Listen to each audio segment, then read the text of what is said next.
Coucou tout le monde, je vous retrouve pour la guidance du 30 octobre au 5 novembre du coup. Je m'excuse par avance, j'ai répondu à aucun des commentaires qui étaient sous la vidéo de la semaine dernière. Je prendrai le temps de vous répondre soit ce week-end, soit en début de semaine. Comme vous pouvez l'entendre avec ma charmante voix magnifique qui vient du nez, je suis très malade depuis lundi dernier. Excessivement malade, j'ai traversé une grosse période de purge. Donc voilà, avec vraiment HS, aucune énergie sur tout le début de la semaine. Un gros merci à Eric encore parce que franchement il m'a bien aidé à survivre en ce début de semaine. Complètement KO, voilà, donc ça s'entend encore beaucoup quand je parle, je suis désolée, c'est pas très agréable. J'ai failli encore pas faire la vidéo, mais je sais pas, j'ai ressenti que c'était important que je la fasse quand même. Et en fait, j'ai pas mal de choses à vous dire, donc du coup ça tombe plutôt bien. Pour alors peut-être je vais avoir du mal à trouver mes mots aussi, c'est possible. Pour la guidance de la semaine, du coup j'ai utilisé l'oracle de Kuan Yin. Et pour la thématique de la semaine, j'ai utilisé l'oracle des arbres et des ogames. Voilà, la première carte qui est tombée pour le début de semaine, c'est la dynastie de la mère divine. Voilà. La première carte, la dynastie de la mère divine, elle vient vraiment nous appeler à réaliser notre vraie nature. Vraiment ce qu'on est en profondeur. Et elle nous rappelle que ça se fait par des petits actes au quotidien, par des petites choses incarnées dans la matière. Et d'ailleurs, ça sera la thématique de toute la vidéo. C'est mon parti pris depuis le début. Pour moi, la spiritualité n'a de sens véritable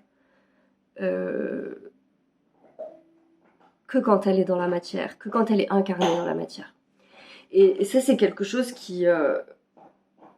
vraiment que j'ai appris avec le temps, parce que je pense que c'est une erreur qu'on fait tous beaucoup au début.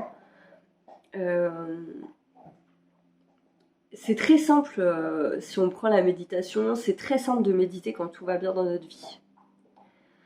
C'est beaucoup plus difficile de méditer et de prendre le temps quand c'est le chaos autour de nous. Et pourtant, c'est quand c'est le chaos qu'on a le plus besoin de méditer. Et c'est pour ça que la méditation demande un entraînement. Mais c'est le cas pour toute autre pratique. C'est le cas pour le yoga, c'est le cas pour le sport, c'est le cas pour toutes les pratiques, véritablement. Et en fait, c'est avec beaucoup de joie que je réalise que la guidance de la semaine, elle se tourne vers ça. Les énergies, notamment, je pense, de cette pleine lune en taureau, viennent nous ancrer notre spiritualité dans la matière. On est appelé à se révéler de plus en plus, et dans ces révélations qu'on se fait à notre propos, on récupère beaucoup de parts de nous. Je me suis surpris, moi, à devoir travailler encore beaucoup sur la blessure du rejet sur la semaine dernière. Et en fait, il se passe un processus assez beau, c'est-à-dire qu'à chaque fois qu'on affronte cette peur d'être rejeté et qu'on assume pleinement du coup ce qu'on est dans tout ce que ça représente, eh bien on s'aime encore davantage. Et il y a vraiment un mouvement comme ça qui se fait d'un amour profond qu'on ressent pour soi et qui finalement vient nous dire en fait peu importe si je me sens rejetée parce que je suis tellement fière de ce que je viens de faire là, je suis tellement fière de ce que je suis, de ce que j'incarne, de ce que je représente, de ce qui est ma lumière finalement et de ce que j'expose au monde, dans mes relations, à mon travail, etc. Et c'est vraiment de ça dont parle alors, la semaine et plus particulièrement le début de semaine. Et je voulais juste vous lire ce petit passage, je vais tousser aussi. ce petit passage que j'ai trouvé particulièrement adapté à ce qu'on traverse en ce moment.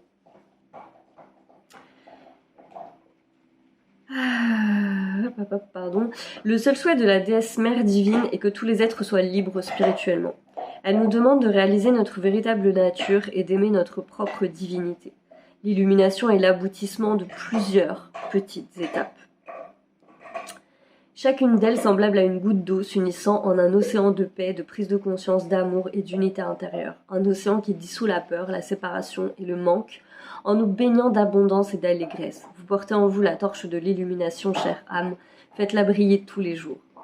Nous imaginons parfois les illuminés comme une espèce bizarre d'être humain. Un vieux dicton oriental nous rappelle « Avant l'illumination, scie du bois et transporte de l'eau ». En effet, elle se manifeste dans les petites actions du quotidien.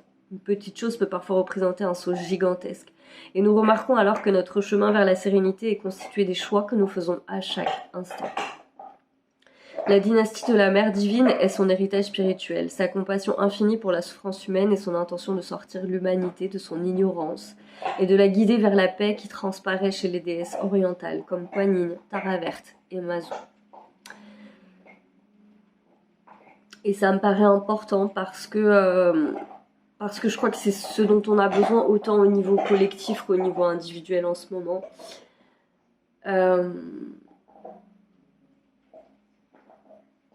La spiritualité n'a vraiment de sens que quand elle est incarnée dans la matière. Et ça veut dire que... je vous dis ça parce que je le crois chez de trop nombreuses personnes et je l'ai vécu aussi moi-même. Donc c'est aussi pour ça que je me permets d'en parler. Mais c'est très facile dans la spiritualité de... Quand on est sur un cheminement spirituel, on fait souvent ça. On lit beaucoup de livres, on regarde plein de vidéos, on écoute plein de gens différents, on s'intéresse à plein de pratiques différentes et c'est génial parce qu'il y a un espèce d'océan comme ça, d'inconnu qui s'ouvre à nous et tout est si réconfortant, tout est si lumineux, tout est si bien qu'on a tendance à oublier de le pratiquer. Et que lire des livres c'est bien, mais on est nombreux à avoir lu les accords Toltec, je veux dire. On est nombreux. Le pratiquer dans son quotidien, c'est encore autre chose. C'est encore une autre étape.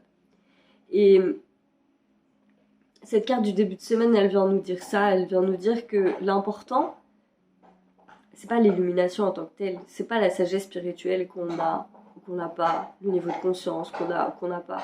Ce qui est important, c'est qu'est-ce qu'on fait tous les jours pour être en alignement avec ses enseignements et comment on la pratique, notre spiritualité, dans le quotidien. Et du coup, par conséquent, comment on s'aime, comment on apporte à ce monde notre lumière à notre échelle. Le début de semaine, il vient vraiment nous parler de ça. Il y a vraiment une notion de nouvelle page qui s'écrit. Vous le verrez avec la carte des thématiques de la semaine. Mais c'est intéressant, de nouvelles pages, de renaissance, de naissance. Il y a vraiment cette notion-là. D'ailleurs, je suis très surpris parce que les guidances sont de plus en plus joyeuses, j'ai envie de dire. En tout cas, c'est comme ça que je les ressens. On sent qu'on sort de la souffrance et c'est marrant comme à l'échelle collective, c'est tout le contraire finalement. La deuxième carte pour le milieu de semaine, par conséquent, c'est la Vierge Magou. Et la Vierge Magou, elle vient nous parler de transformation, de guérison sur le milieu de semaine. Je pense qu'en milieu de semaine, on peut être confronté à des situations qui nous obligent à explorer des parts de nous auxquelles on n'a pas l'habitude d'être confronté, ou alors des parts de nous qu'on avait un petit peu mis de côté et qu'on n'avait pas forcément envie de développer ou de s'intéresser tout de suite. Cette carte, elle nous parle de découverte sur nous-mêmes, de découverte dans cette espèce de chaos qu'on expérimente malgré tout, y compris à l'échelle individuelle, parce que finalement tout est en train de se redéfinir. On se sent très appelé par des choses et en même temps ces choses elles peuvent nous faire peur ou nous mettre inconfortables ou tout simplement ne pas comprendre pourquoi on est appelé par ces choses ou par ces c'est encore une fois, je dis choses parce que je vois bien qu'autour de moi, ça peut rassembler plein de choses. Ça peut être des relations, ça peut être des personnes, ça peut être un travail, ça peut être un lieu de vie, ça peut être tellement de choses. En fait, chacun, on le vit à des niveaux vraiment, vraiment différents. Et c'est bouleversant. C'est bouleversant vraiment parce que parce qu'on comprend pas et qu'en ce moment, on doit vraiment lâcher prise. Je vous ai dit que j'étais malade. Et j'ai vraiment vécu une purge parce que je crois que j'ai expérimenté mon lot de résistance à certaines choses que je m'étais refusée, interdite avec le temps, parce que je pensais pas le mériter. Je crois que je m'étais dit que il y a une part de moi, je pense, ouais, qui s'était dit qu'elle méritait pas le bonheur, elle le méritait plus, c'était trop tard, c'était fini. Et, et, euh, et par conséquent, ben, dans mes rêves, quand je recevais des flashs ou des visions de choses, je pouvais pas m'autoriser pleinement à les matérialiser parce que il y avait une part de moi qui avait cédé en fait, qui avait cédé à me résigner à être malheureuse. Tu connaîtras pas le bonheur, tu peux pas le connaître, c'est pas possible. Alors, il y a impossibilité de matérialiser et je suis tombée malade, je crois, pour vraiment me montrer à quel point j'avais besoin de lâcher prise sur ces choses-là. Pour pouvoir ouvrir mon cœur, pour accéder à autre chose et me sentir en fait capable. Et je m'autorisais pas ces choses parce que vraiment j'avais peur d'expérimenter du rejet, qu'on me montre encore que ben non, tu peux pas accéder à ça en fait parce que toi t'as pas le droit, t'es pas assez bien pour tout ça. Et en fait, bah, c'est ce que je disais pour le début de la semaine. À partir du moment où j'ai accepté de lâcher, ça a été long, c'est encore un travail comme vous pouvez le voir. Et ben ouais, il y a vraiment quelque chose qui s'est passé en mode mais ah mais ouais en fait j'ai raison, il faut que je lâche prise parce que à l'intérieur de ça il se passe quelque chose de formidable. Alors j'expérimente toujours le rejet, mais je m'en fous d'une certaine façon, je m'en fous parce que je sens et je sais que ce que je vis c'est pour plus grand et c'est parce que je suis intimement convaincue maintenant que le meilleur m'attend à partir du moment où je reste fidèle à moi-même dans tout ce que je suis, y compris des côtés peut-être qui ont agacé chez certaines personnes, qui voyez des choses qui peuvent faire mon caractère et qui font que ben je suis bélier quoi, moi je suis entière, je suis un peu quand j'aime à 2000%, voilà, bon bah du coup quand j'aime pas non plus hein, forcément. Voilà, je suis un peu comme ça, un peu débordante. Et c'est pas toujours facile pour un entourage quand on a des gens comme ça. C'est pas toujours facile en fait parce que y a pas beaucoup de gens qui fonctionnent comme ça et qu'en général on est plus mesuré quoi dans ses réactions. Et j'ai toujours fait peur un peu par rapport à ça. Et là tout d'un coup il y a une espèce de paix intérieure profonde qui se fait en tout cas sur ce qu'on croit possible de recevoir et d'accepter dans sa vie. Et c'est en ça qu'il y a vraiment de très très belles choses qui se passent. Et ce milieu de semaine, je vous explique ça parce qu'en fait, il parle de ça profondément, le milieu de semaine. D'aller explorer des parts de nous, soit qu'on avait négligées, soit qu'on avait oubliées. Des parts qui peuvent être considérées comme de la noirceur, qui en fait n'en est pas, mais qui en tout cas... c'est profondément libérateur, vraiment, et ça fait beaucoup de bien. Se lâcher prise fait beaucoup de bien. Bon bah j'invite tout le monde à ne pas faire comme moi, c'est-à-dire être dans la résistance, hein, parce que c'est compliqué. Mais voilà, et en même temps, ça passe par là, je le dis souvent dans les vidéos, j'ai la tête dure. Bah, vous voyez, mon corps, il a fallu qu'il le montre vraiment beaucoup, quoi. Donc voilà, c'est comme ça. Et pour cette fin de semaine, c'est très intéressant parce que on est vraiment là-dessus sur tisser le divin fil de soie. Voilà. Et j'entends vraiment le soie, mais sans le E du coup. Le divin fil de soie. Et cette fin de semaine, elle nous invite à revisiter notre histoire. À regarder notre histoire un petit peu différemment pour comprendre que finalement tout ce qu'on a pu vivre, y compris comme destruction profonde ces dernières années, aura été vraiment pour le meilleur.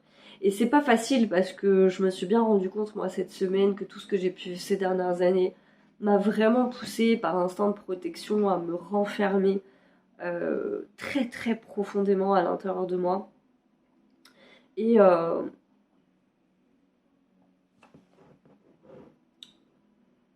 que c'est difficile de à la fois d'en assumer les conséquences et en même temps de garder son cœur ouvert aux différents possibles. Et Dieu seul sait que les possibles sont merveilleux. Dieu seul sait que les visions que je peux avoir pour la suite, pas que pour moi d'ailleurs, sont pleines de belles choses. Mais toutes ces belles choses, il faut être en capacité de les assumer, quoi. De les assumer pleinement et de les recevoir surtout. De les recevoir entièrement. Et pour ça, il faut se pardonner aussi tout ce qu'il a pu se passer par le passé, justement. Voilà.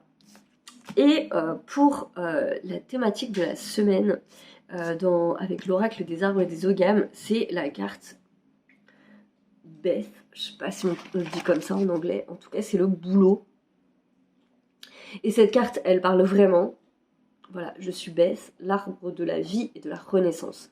Ma croissance rapide m'offre une grandeur physique et spirituelle.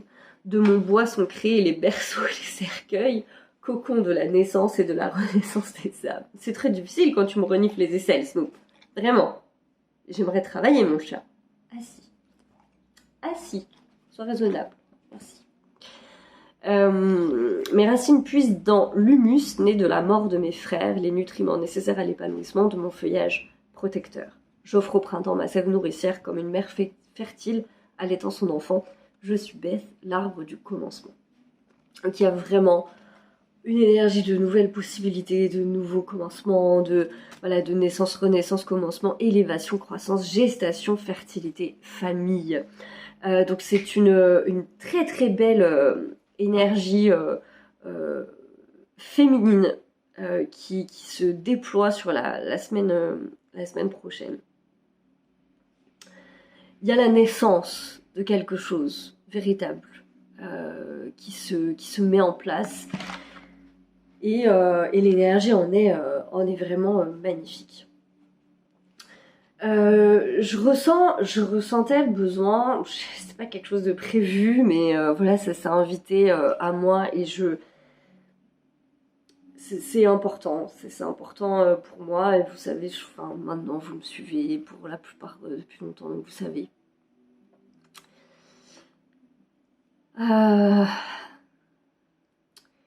Il vient d'encore à moi des situations, des gens qui me parlent de cette dualité et de cette notion du bien et du mal qui n'existe pas. Et j'ai besoin de vous en parler parce que je crois vraiment que ce monde doit se poser les bonnes questions. Il y a des choses qui doivent être vraiment remises à jour, je crois. J'ai pas la prétention de tout savoir et de tout connaître, loin de là. Vraiment loin de là. Mais j'aimerais vraiment que sur certaines situations, et notamment dans la spiritualité, je vois un petit peu moins d'ego et un petit peu plus d'humanité. Et la spiritualité désincarnée, pour moi, est profondément déshumanisante. Le collectif est en train de vivre des heures excessivement sombres, véritablement sombres. Et ça aussi, j'ai besoin de le dire parce que je fonctionne comme ça et que j'ai besoin de me regarder dans une glace au final, à la fin de tout ça, de toute ma vie. La seule chose qui comptera vraiment, c'est est-ce que tu peux te regarder dans une glace et je pourrais pas me regarder dans une glace si je le verbalisais pas. Mon cœur, mon âme, toutes mes pensées profondes vont en direction de ce qui se passe en Palestine en ce moment, vont en direction du peuple gazaoui, pour plein de raisons. Et j'en parle avec beaucoup d'émotion parce que vraiment ça me touche profondément. Et que c'est difficile, je crois, de rester insensible à ça. Et c'est dans ces moments-là que, quand j'entends des choses de ce style, que la dualité n'existe pas, que le bien et le mal n'existent pas, je crois vraiment que si j'étais le mal, je ferais en sorte que les gens pensent que le bien et le mal n'existent pas. Parce que, en fait, ce qui m'énerve dans cette notion, c'est que c'est vraiment une notion travestie. C'est-à-dire que quand je suis en connexion avec mes guides, oui, pour eux, le bien et le mal n'existent pas. Eux, dans la sphère et dans la dimension dans laquelle ils vivent, la dualité n'existe pas. Pourquoi ? Parce que eux sont des maîtres ascensionnés. Et du coup, voilà, ils sont ascensionnés. Donc, ils sont beaucoup plus sages que moi. Et ils ont une notion de l'amour que moi, je n'expérimente pas encore. Et voilà, ils sont dans cette dimension-là. Morgane, incarnée sur cette terre, elle a une conscience qui grandit un peu plus chaque jour, qui évolue, qui apprend l'amour inconditionnel chaque jour un petit peu plus. Mais je reste Morgane sur cette terre. Mon parcours d'âme, mon incarnation d'âme m'a fait vivre plein d'expériences, des expériences douloureuses avec beaucoup de violence, notamment dans ma famille, puis après avec l'extérieur, avec mon agression, puis à travers plein d'autres situations que j'ai pu vivre. Et mon parcours, du coup, m'a fait beaucoup questionner la notion du mal, en l'occurrence, et de ce qui va avec, c'est-à-dire la notion du pardon.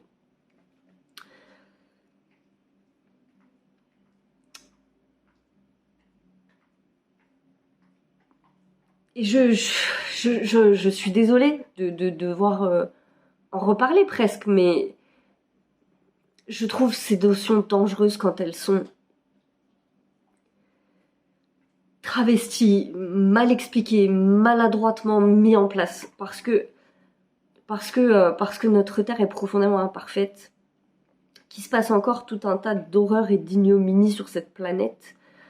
Et Seigneur, Dieu seul sait qu'en ce moment, on en vit. Je peux prendre d'autres exemples, hein. Je peux en prendre, je vais en prendre. Je vous ai déjà dit plein de fois que la cause des enfants me tenait vraiment à cœur. Et à l'échelle de ce qui s'était passé avec la petite Lola que j'avais canalisé malgré moi, d'ailleurs après son décès, et j'en avais pas fait de vidéo parce que j'estime toujours que qu'on fait pas son beurre là-dessus en fait. On fait pas de vidéo où on canalise une petite qui a été atrocement tuée dans des circonstances monstrueuses parce que sinon j'aurais pas eu d'âme en fait. Et là je vous en parle pas pour vous le dire, j'en parle parce que J'en ai marre de voir des médiums, des gens faire ça, faire des canalisations avec des gens qui viennent d'être assassinés. Moi, cette canalisation, elle est venue à moi, c'est pas moi qui ai été la chercher. Jamais ça me serait venu 30 secondes à l'esprit d'aller chercher un truc pareil, en fait. Mais les réseaux sociaux sont inondés de gens comme ça, qui font des trucs, qui en termes de valeur et d'éthique me choquent énormément, Seigneur. Mais c'est comme ça. Et de toute évidence, il faut le supporter. C'est comme ça.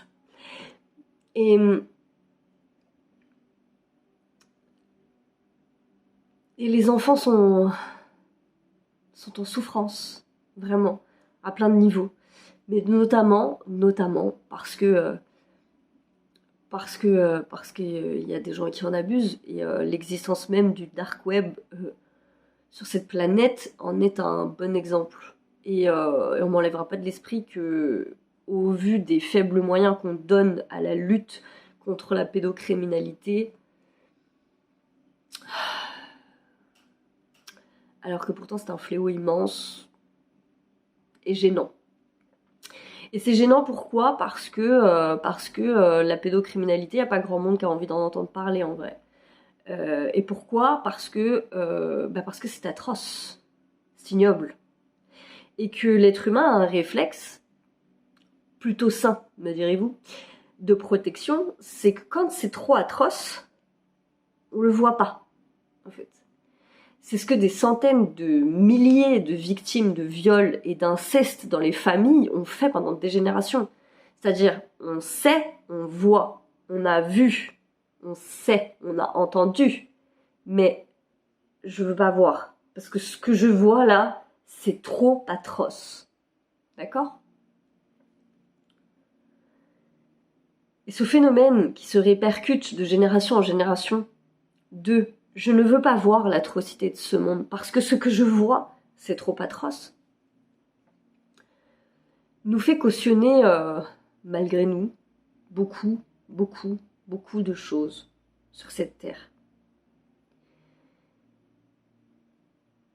Et je crois, vraiment, c'est une intime conviction, que ça doit cesser. C'est pour ça que je suis très partagée sur la notion que les gens doivent se couper de l'actualité. Parce que oui, c'est vrai qu'on doit se couper d'une certaine forme d'actualité, parce que moi, je peux le constater, si je regarde plus les infos, ma vie, tout de suite, elle va vachement mieux, quoi. Je veux dire, y a pas de problème, moi, dans mon quotidien proche. J'ai pas de soucis. Sauf que ça nourrit aussi ce mouvement-là. Ça nourrit aussi le mouvement de... je vois pas ce qui se passe, finalement. C'est vrai que si j'allume pas ma télé, je sais pas qu'il y a des guerres. Si j'allume pas ma télé, je sais pas que y a des massacres en ce moment de gens, d'enfants, de femmes. Je sais pas. Parce que je le vois pas, en fait. Et que l'être humain est très prompt, c'est aussi l'expérience de Milgram, d'ailleurs, mettre à distance nous fait tolérer tout un tas de choses. C'est-à-dire que si l'horreur, elle se passe à des milliers de kilomètres de chez vous, de chez moi, c'est loin. Alors que si je voyais quelqu'un se faire bombarder là dans mon quartier, j'aurais pas du tout la même réaction. J'aurais pas du tout la même perception des choses. Et c'est pourquoi, pour moi, tout est une question d'équilibre. Eric en a très bien parlé dans ses dernières vidéos là, de cette notion d'équilibre entre le bien et le mal, entre deux forces. Et je pense qu'il s'agit vraiment de ça. Je pense vraiment que tout est une question d'équilibre. Mais que notre problème le plus important sur cette planète, c'est qu'on n'a pas conscience que le mal est aussi incarné sur cette terre. Et qu'en fait, on le cautionne en permanence par plein de petits actes, et de non-actes d'ailleurs, et de non-prise de parole, parce qu'on a peur de déranger, de moins vendre, de moins ci, de moins ça. Moi-même, je prends ce risque aujourd'hui, là, en vous disant ce que je dis, mais franchement, je m'en fous. Je vais pas vous mentir, je m'en fous. Parce que j'ai toujours pris ce parti, c'est de parler de ce que je suis, je dirais, de ce qui m'intéresse et de ce qui me de ce qui me fait vibrer et de ce qui me parle. Donc, au regard de tout ça, quand j'entends que le bien et le mal n'existent pas, alors ça veut dire que ces gens-là sont des gens ascensionnés. Dans ces cas-là, il faut qu'ils nous amènent la solution pour qu'on vive tous en paix, tous ensemble. Alors, et puis que la pédocriminalité s'arrête, qu'on arrête de s'entretuer tous entre frères et sœurs, par pitié, aidez-nous, quoi, je veux dire, du coup. Parce que c'est pas entendable, en fait. Au bout d'un moment, ça n'est pas entendable. Je ne l'entends pas. Et je ne l'entends pas parce que je ne veux pas l'entendre. Ça n'est pas entendable au regard de ce que l'on voit, en fait. On ne peut pas dire ça. On ne peut pas... ou alors, faut vachement le développer et ça s'accompagne de beaucoup de choses, quoi. Mais c'est pas entendable et c'est l'est pas parce que ça n'est pas totalement la vérité. Et que dans notre monde, il y a énormément de choses qui sont perverties et notamment sur ces notions de bien et de mal. Donc oui, effectivement, on doit tendre vers une dualité qui n'existe plus parce qu'on est tous unifiés, mais faut regarder d'où on part. On part de super loin quand même. Voilà, je pense qu'il faut regarder ce monde comme il est, et il est aussi magnifique que merdique, vraiment, parce que les gens sont capables du meilleur comme du pire. On est tous capables du meilleur comme du pire. Je suis capable du meilleur comme du pire. On touche à mon enfant demain, je ne sais pas. Je ne peux pas dire ce que je ferai ou pas. Et personne ne peut le faire. Si on est honnête 2 secondes. Personne ne peut le faire. Et les gens qui disent qu'ils savent et qui peuvent le faire, je me pose des questions. Je me demande où on en est dans l'ego, en fait. Quand on a une juste conscience de soi, en fait. C'est surtout ça, une juste conscience de soi et de ce dont on est capable.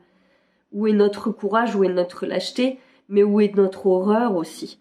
C'est pour ça que j'ai pris le parti depuis plusieurs années de parler autant de notre rapport à la violence, parce que c'est quelque chose que j'ai expérimenté. Parce que je l'ai expérimenté, je sais que quand on me pousse, je ne suis pas un être sans violence. Je ne le suis pas, en fait. Ça n'est pas ce vers quoi je tends tous les jours de ma vie, je suis en paix. Et je suis en paix avec l'autre, et si je dois régler un conflit, je ne le règle pas avec de la violence, je le règle autrement. Mais je ne suis pas exempte de violence à l'intérieur de moi si on me fait mal, si on m'attaque, ou si on m'entrave, en fait. Or, depuis le Covid en conscience, et parce que ça s'est éclairé à l'échelle de la planète tout entière, mais c'est le cas depuis toujours. C'est juste que le Covid, c'est comme un phare. Pouf, ça a allumé des lumières. Et du coup, il y a un effet loupe grossissant. Et on a vu tout ce qu'en fait, on voyait pas avant. Et là, tout est... C'est pour ça que tous les conflits pètent de plus en plus. Parce qu'il faut que ça soit visible. Il le faut, en fait.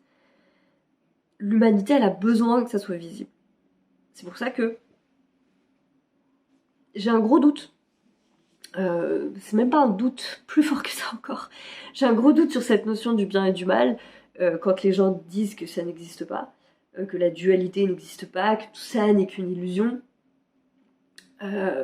Encore une fois, même s'il y a une part de vérité, faut aussi regarder les choses telles qu'elles sont. Et il faut aussi avoir conscience, je crois, de ce contre quoi on lutte, de ce contre quoi on est censé... s'extraire. On est censé s'extraire de certains plans. Pas lutter, s'extraire. Et pour s'extraire de certains plans, on ne peut le faire qu'en ayant conscience du plan en question, en fait. Sinon, c'est pas possible de s'en extraire. C'est la question de la conscience. Une fois qu'on a conscience de quelque chose pleinement dans son ensemble, on transmute. Mais si tous les aspects ne sont pas pris en compte, La conscience n'est pas complète. Et la conscience n'est complète que quand on a fait ombre et lumière sur toutes les situations, sans exception. Et là, effectivement, on se rend compte que oui, pourquoi le bien et le mal n'existent pas? Parce que le mal est un outil d'évolution. Ça, c'est le niveau de conscience supérieure. Le mal est un outil d'évolution. Et puis après, il y a l'humanité, quoi. Le bien et le mal. Le mal est un outil d'évolution. Maintenant, si demain, on vient tuer mon fils, je vais quand même... Il va falloir du temps pour l'entendre, cette phrase, quand même. Vous voyez ce que je veux dire?